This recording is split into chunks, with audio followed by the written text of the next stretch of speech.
Okay, so I'm I'm experimenting with another screen capture. Actually, the same one I used on the PC.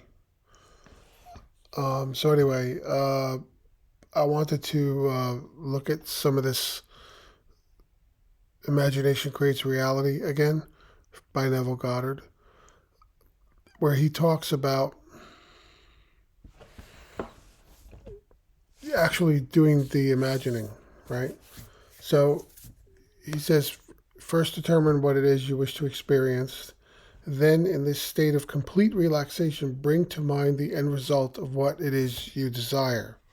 In other words, if you were seeking a promotion at work, the end result might be that people would congratulate you on your promotion.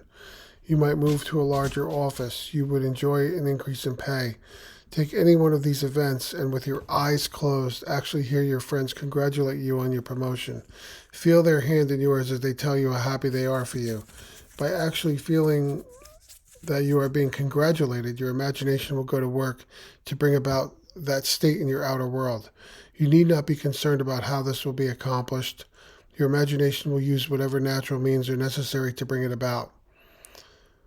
I am the beginning and the end. My ways are past finding out. What you do in imagination is an instantaneous creative act.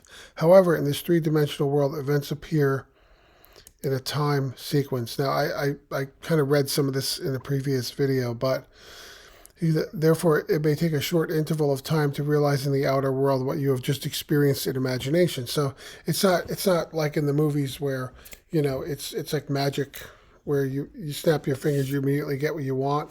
There's a delay, right? There's a delay where things have to align and line up and happen in a natural, believable way.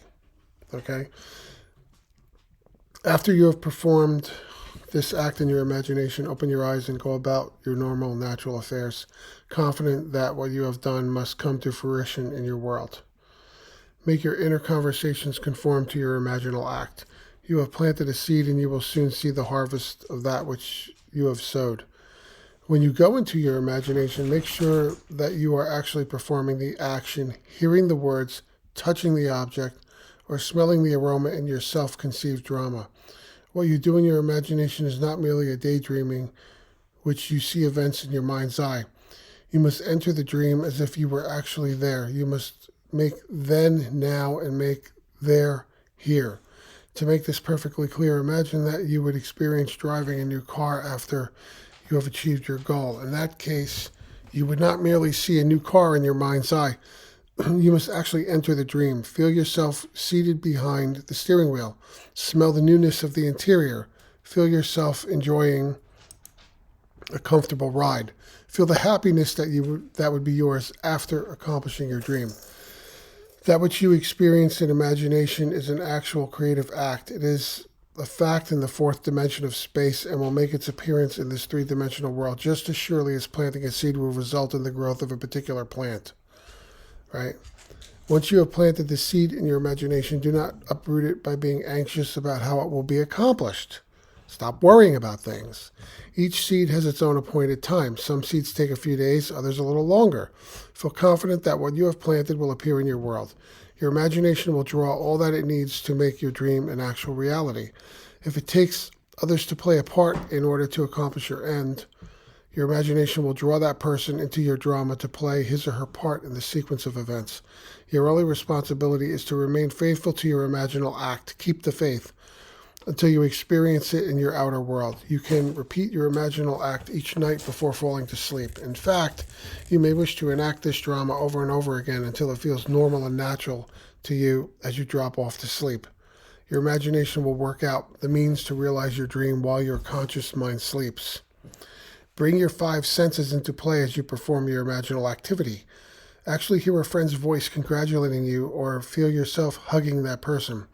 If you want a new piano, run your hand over the smooth wood, touch the keys. Just like when I was imagining this new MacBook that I have, right? I was actually imagining using a MacBook, not a PC like I had.